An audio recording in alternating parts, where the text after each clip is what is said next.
En este contexto tenemos que platicar de la definición gruesa, ¿no?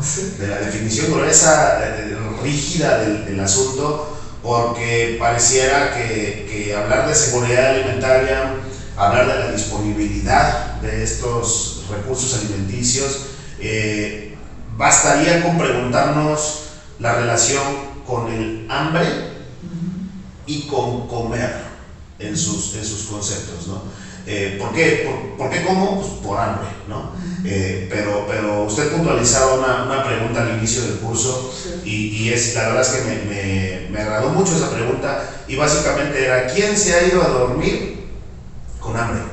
Y yo dije, bueno, yo sí me he ido a dormir con hambre, pero es por decisión.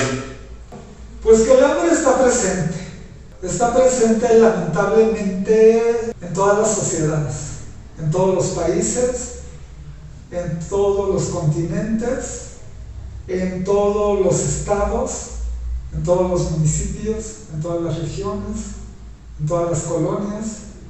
Lo que difiere es la magnitud, o sea, a cuántas personas afecta.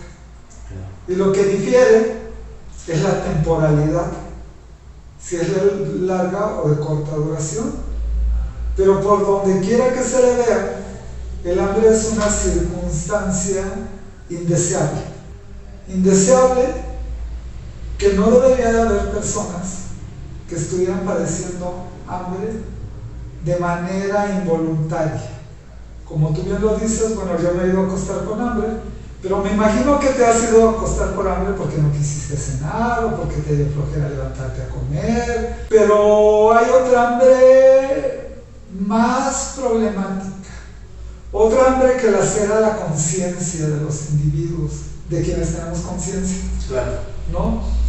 Que debería de lacerar la conciencia de los tomadores de decisiones, de los políticos, y que debería de mover la toma de decisiones sobre políticas públicas que garanticen el acceso tanto físico como económico de los individuos para comer alimentos que no nada más satisfagan mi sensación de hambre, sino que aporten todos los nutrientes necesarios para el correcto desarrollo de los individuos, y que además no sean alimentos que no estén contaminados, que sean inocuos, que no ocasionen daño para el organismo.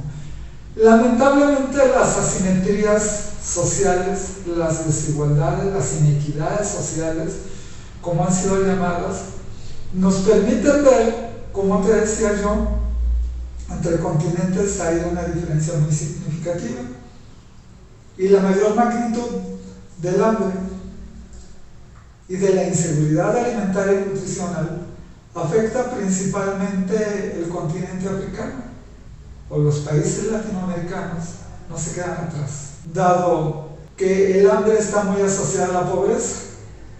Y cuando vemos los mapas de pobreza y el mapa del hambre, estas regiones están coloreadas o en amarillo o en rojo.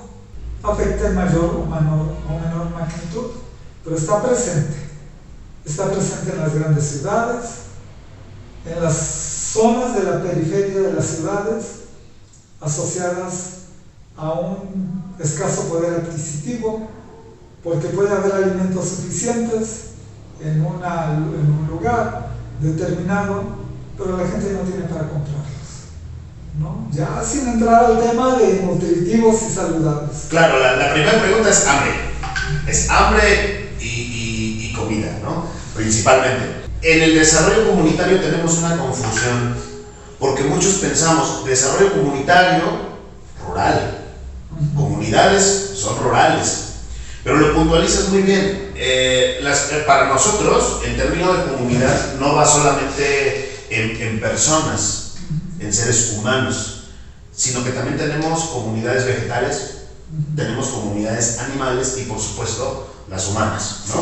Sí. Y mientras tengamos esa diversidad, nosotros tenemos un campo de exploración enorme, pero abundando en lo que son las comunidades humanas, y esta forma de cómo agruparlas entre lo urbano y lo rural, pareciera que son problemas solamente de lo rural, ¿no? Pero lo puntualizas muy bien y decíamos, en lo urbano hay un sinfín de problemas que no son lo mismo, pero son iguales, ¿no? No son lo mismo, pero son iguales, ¿no? Es un juego de palabras que a mí me encanta y porque al final de cuentas tenemos que medir también estas formas de desnutrición, estas formas de carencia alimenticia, estas formas de deficiencia alimenticia y de no un acceso o un inadecuado o desprivilegiado acceso a los alimentos. El día de ayer analizábamos aquí si el estudiantado del Tecnológico Xochimilco